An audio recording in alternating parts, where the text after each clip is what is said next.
What's going on, guys? I am Toxic Jordan. Welcome back to the channel. So unfortunately, we just started this event, and we got an app crash right away. So we are going to be resuming at the very start. Good thing we got the app crash out of the way early. Gotta have one of those once per video, right? Jeez.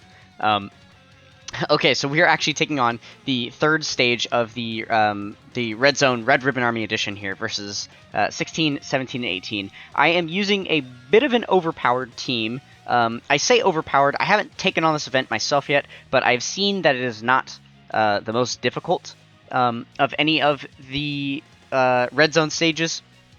We're also bringing the Movie Hero support memory here, so most of our units here on the team are on Movie Heroes, so most of them should be getting benefits from that. But really quick, just to do a brief glance at the team that I have brought with me. As you can see, pretty much all of these units are like this is like a list of top 10s in the game. They're all on it. So yeah, I don't imagine we're going to be having too much trouble. The main thing that I'm worried about, though, is if you look through this list of characters, there's quite a few units here who need to build up, either by taking hits or giving hits. Most of the units on the team, in fact, pretty much every single unit on the team has to build up in some form or fashion. So that is going to be the struggle here, is you know, being able to decide who to build up and then who to end up rotating off and stuff. I also know that there is some major sealing that's going to happen. When the enemy super attacks us, they have a chance to seal us, and I believe a specific one, or maybe all of them, seal for 3 turns. So they're still going to seal, when they seal someone, they're still going to be sealed when they come back onto the next rotation. So that is going to be a bit of a doozy to deal with. Hopefully we do not fall subject to it, though. Oh wait, I just realized, with tapping the enemy, we can actually see any of the skills that they have. So yeah, I don't think that applies for this first phase, but for the next phase coming up, I'm sure it will. Let's go ahead and get 17 out of here, just because Gamma 2 can definitely do a lot of damage to him. So yeah, we'll start by attacking 17, and then we'll see how much damage we do this turn, and we'll go from there. I did just notice there we have like 600k HP. 650k, I think it was, which is pretty good. That's definitely enough that we'll be able to tank a super attack or something. Speaking of which, it looks like we're about to nullify this one. Awesome. That is perfect. You love to see a good counter every here and there. Yeah, one of the more underrated abilities that people kind of forget about with the Gammas, I think, because they do so well at just flattening the enemies out of existence. You don't really see super attacks happen against them that often, but when they do get super attacks, it's important to remember that Gamma 1 has a high chance to counter unarmed super attacks, and Gamma 2 can do the same with Ki Blast super attacks, so that can be really clutch in certain situations. I guess the unclutch part is that since we nullified that, we actually don't have a real scope of how strong these guys are yet, because they didn't really get hit by that attack. If our Gamma 1 had gotten hit by that super, we would have a real good judge right away of how much damage this event is actually going to be putting out against us. Okay, so then here we have an opportunity to see it. We did quite a few attacks just there with Gamma 2, so he's most of the way built up at this point. Oh wait, these enemies actually do seal on the first phase. Okay, so I guess it's just defensive abilities that the little button shows you at top, because it didn't show that they have the ability to seal. To show you what I'm talking about here, if you click on the enemy, and it pops up this little window, it doesn't say anything about them being able to seal. So I guess these are just the like things that you can or cannot inflict upon them, and then the status, I guess, would be if any of those things are currently inflicted on them. Interesting, though, that it doesn't also have a section here showing you what the enemy is capable of doing back to you. Could be an interesting update if they wanted to add that in the future. I know that this isn't that's not really a feature that a lot of people even use. I'm sure some people didn't even know you could do that. Okay, so we have decent rotation so far. After this rotation here, we are going to let's see. I'm going to use the friend Piccolo just because we have the same defense and he's got a little more attack than me. But yeah, once we get the Piccolos back on rotation here, or one of these Piccolos, he's going to be with the other Piccolo, which is perfect. That's exactly what we want to happen. So yeah, we're going to be hoping for that. Or I guess not hoping for it, but planning for it, because we know it's going to happen, right? And it's perfect that we already have the Gammas linked up together on the opposite rotation. That is definitely how we wanted to set things. It is ideal to have the Gammas together and then to have the Piccolos together as well. These are going to be our best linking partners for this team build that we've got.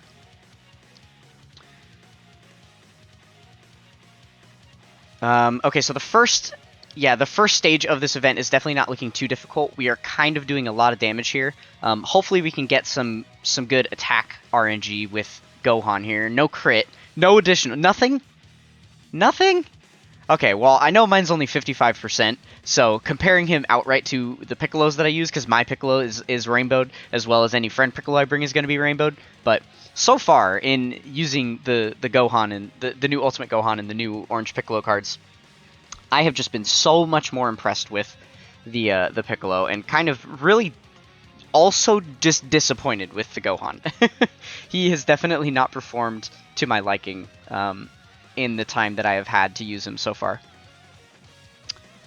Okay, so we're definitely going to get the Gammas pretty solidly built up here in this first part of the event, which is good because I assume that whatever stage we move on to next is going to be a little bit more difficult.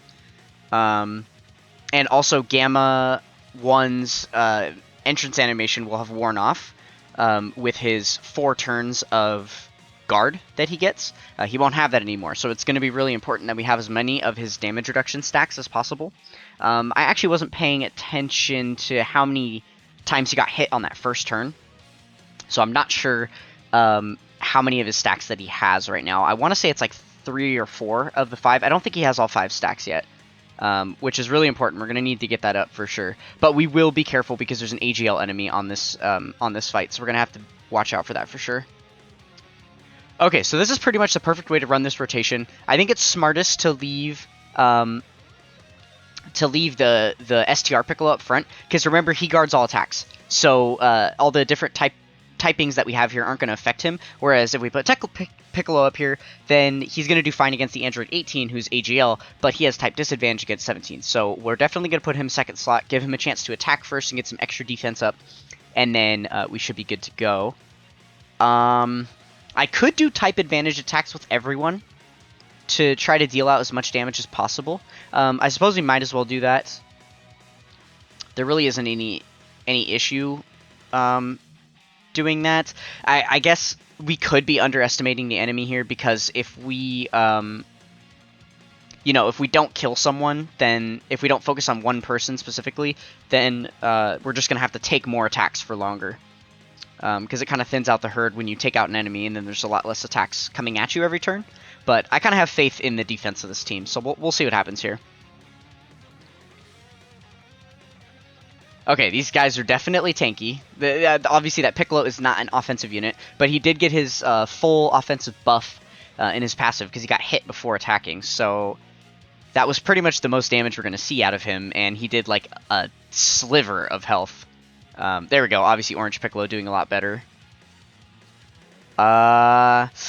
Oof, we are getting super attacked here. This is type neutral. Oh, wow. Okay, we're fine. Okay, and this is type disadvantage. I would be surprised if we don't take damage here. What? I believe we're on turn 3. Okay, he still has his entrance animation up, so he's actually guarding all attacks as well.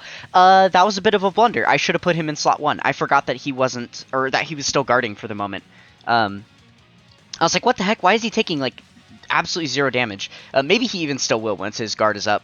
We'll actually find out this turn if that is going to happen or not. Ooh, okay, so I actually don't remember if this is the final phase of the fight or if it goes into additional phases. So I don't know whether it's smart to use Orange Piccolo here or if I should wait. I am just going to wait on it for now because I still feel confident and comfortable that we're going to do okay here. But I could be wrong. We'll see. So I'm going to put the rotation like this because at this point, looking at the defensive stats, Gamma 2 has a higher defensive stat. The guard has worn off for Gamma 1, so he just has the 50% damage reduction, which obviously isn't nothing, right? But the Gamma 2 is about to get more defensive stacks when he attacks, and there's no one attacking up front, so I want to put Gamma 2 in the first slot here, and we'll try to kill Android 17 if we can. That way the next 2 slots don't have to take any attacks from him. So we're going to focus everything on Android 17. That looks really smart to me, especially with the Piccolo, with the attacks coming at Piccolo at the end there. Yeah, this should be good. So we'll do that. There's a chance that Piccolo's attack might even just go on to Android 16 if Android 17's already dead, but better safe than sorry in this case scenario.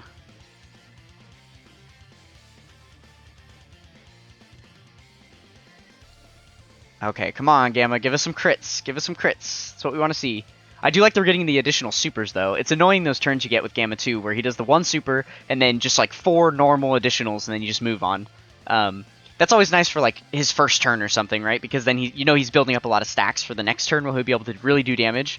But I do like to be seeing him get more super attacks than just, like, 2 per turn. Since he has the capability of it. He is, like, the only type of unit that can do that right now, so... That was a bit of an unfortunate case. As I was explaining what I wanted to see happen from him, he did not do that many attacks and took a lot of damage from that super, so that definitely could have gone better. But it does look like we are going to finish off the Android 17 here, so that's good. Should save us a little bit of mayhem. Especially because he hasn't supered yet, so he definitely could have super attacked in that last slot there.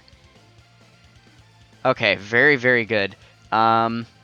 Man, it's so hard to keep track of all the stacks. I assume that Gamma 1 is fully stacked at this point. He just took like another 2 or 3 hits there, so he should be good to go.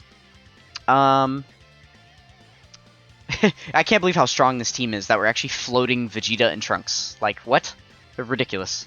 Oh, I definitely need to put the STR Piccolo up front because we don't have that guard up anymore. So we'll do... this. Make sure everybody gets a super attack. The key isn't the best right now, unfortunately. If we do this, though... No. Let's go type advantage attacks all the way for that. And then we don't want to type disadvantage attack at the end, so we'll do that. Oh, perfect. That actually works out great. Because Vegeta and Trunks just barely get... Nice. Dodge a super. You love to see that. Vegeta and Trunks just barely get their 18 key super, which is nice. I suppose they would have been gifted a free 2 key... after Orange Piccolo takes his hit on the turn, but now we don't even need to worry about that happening. That was a super clutch dodge that we just got up there in the front. I don't know that we would have taken much damage from it. I didn't check our defensive stats at the beginning of this turn. I should have. I'll do it the next go around with the Piccolos. But yeah, very, very, very good idea for me to build that unit full dodge. That is how I built that Piccolo. It just makes perfect sense. He's someone you want to throw in slot 1 in the way of all of the big attacks, so you might as well give him full dodge, because as you saw there, it probably saved us like at least 100k HP, I would assume. Though that Piccolo did have type advantage and guard, and those things paired together can like really, really tank. So maybe we were fine there, but you know, it's always nice to see the dodges when they can come. Okay. Ultimate Gohan has gotten, like, no stacks so far, so if I use the active skill right now, it's probably not going to do much damage anyway. Let's just continue on like this. Let's do this. I feel confident putting Gamma 1 there because he has type advantage over the first attack. He's probably not going to kill Android 18, though. That's okay, because he'll have, like, post-super defense, which is always going to be higher, right? Let's just do this for now. This is me really holding out. Actually, we made a really good choice right there. Gamma 2 might have died from this super. I am really holding out in case there is a third phase to this fight, which I suppose the fight was labeled 16, 17, and 18, so maybe I am just holding out for no reason. But if there is another phase to this fight, I will be glad that I saved all my active skills and stuff for that. If not, then I guess I just am a fool for not using them, and it shows how much easier we could have won this stage. You know, not even using these units full kits, and we're still getting by without using items so far. Oh yeah, we do have to keep in mind that we also have the support memory active. This is the last turn that the support memory is active, though, because it's only for the first 7 turns of battle. But we have been getting a 10% buff to attack and defense for basically every unit on the team, so that definitely does make a difference. I didn't think too much of support memories when they first came out, like these attack and defense buffing ones. They never seemed that strong. But once we started getting some of those permanent buff ones, or the ones that last for such a long time, like these 7 turns and stuff, I started to notice that they actually really do make a difference here. So wow, look at our stats. Oh my goodness. Okay, so now this is without the support memory active. Look at these stats. We're over 1 million attack with both the orange Piccolos and 700, 800k defense. That is nuts. This unit is so good. Oh my god, it's bonkers. I love it. Okay, so we'll do this here.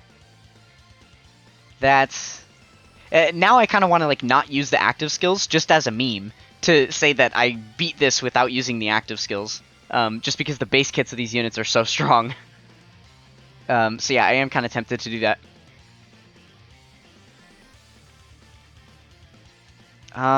We should be fine here, right? Like we have our defense is so high, and we supered, so it went up even more. Yeah, we are chilling. We're golden. We are about to get that Dokkan attack. I wonder, we're probably gonna get it. I don't assume that we're gonna finish him off this turn, unless we get some additionals. These Piccolos really haven't been attacking that much, is the only thing. Okay, there we go. We get an additional. If this is a crit, we could finish him off. If it's not a crit, then we're definitely gonna... he's definitely gonna live. Yeah, okay. So just barely. It looks like we are just barely gonna get that Dokkan attack, maybe? We could probably avoid getting it, honestly. No, I think I do want to avoid getting it, if I can. Let's see if I can avoid selecting those, like, same type key spheres, and then we should not pop it. Yeah, just barely. Okay, so if this is the end of the fight here, then we will have beat this essentially with no items, no active skills, no Dokkan attack, no nothing. Just the base attack and defensive damage of these characters alone. That would actually kind of blow my mind. Wow, we did. It's actually beaten. Okay, yeah, this team was way overwanked. I did not need to bring such a strong team to to take down this event. Oh, that's insane. Man, when we had that first orange Piccolo, we were already on the final phase. We could have just popped that orange Piccolo right there and been, like, halfway done with the stage already. Wow. Very, very interesting. Okay, well, yeah, that was super easy. Definitely does not compare to any of the hardest red zone stages. But if we take a look at, any of the other red zone stages that we had, let's go ahead and select select the mission. Accept the mission, excuse me. But yeah, if we go ahead and look at any of the other red zone stages, right? Where are they? Hello. Here we go. So like the Wicked Bloodline, right? You see videos of people doing battles against this Metal Cooler Core all the time. No one really does fights of these earlier ones because they're not that difficult. Like, this final boss is way harder than the earlier stages of that red zone, right? Same deal with here. No one's... I mean, sometimes people maybe go against Janemba occasionally, but no one's touching any of these earlier fights. These are all just fodder now. They were just do them once and then get the missions done and you're done with it, right? Everyone goes against Broly all the time because Broly is that big bad boss. He's that final boss at the end of the red zone. And it was the same deal for all of them. It was the same deal with the Heroes one from... Cumber, and then even though this is the easiest of all of them, I'd say, Sin Shenron is the only one that people really still play from this game mode, unless they need a super long stage with a character that needs to build up a lot for a showcase or something, then they'll do the Shadow Dragons one, just because it's such a long fight. But, yeah, beyond that, no one does any stages that are below that final stage, because they're just so much easier. So, considering the fact that we are not done here yet, we just have a fight that goes through Cell, which I still have to do. I'm going to record that right now. Should be up the same day or the following day as the video you're watching at the moment. So stay tuned for that. But yeah, as you can see here, we have Gamma 1 and 2 on the art, and they are not a fight yet. So we are definitely at least getting one more phase, that fifth fight, that should be Gamma 1 and 2. I guess there's always the possibility that they split that up into 2 fights. Like, who knows what they're going to do, right? Like, the first 2 Red Zone stages that they released had 7 stages each, and then the Wicked Bloodline one had 5. This one looks like it's going to have 5, but the Dragon Ball Heroes one only had 3. So, I don't know. It really is up to them. They could do whatever they want, right? But yeah, it does seem very likely that there's going to be one more stage to come, probably in the final part of the celebration, or like the EX part, or whatever comes next. That will be against the Gamma 1 and 2s. And I assume that fight will be much harder than the ones that we have been going up against So, but yeah, I look forward to being able to finish out this red zone and see what that wallpaper is. I feel like we're gonna get a really cool Gamma 1 and 2 wallpaper. That would excite me a lot. But yeah, I hope you guys enjoyed that run. If you did, then consider being a part of the Toxic Tribe with a like, comment, and subscribe on the video. That is going to do it for this one, and I will catch you guys next time. Peace.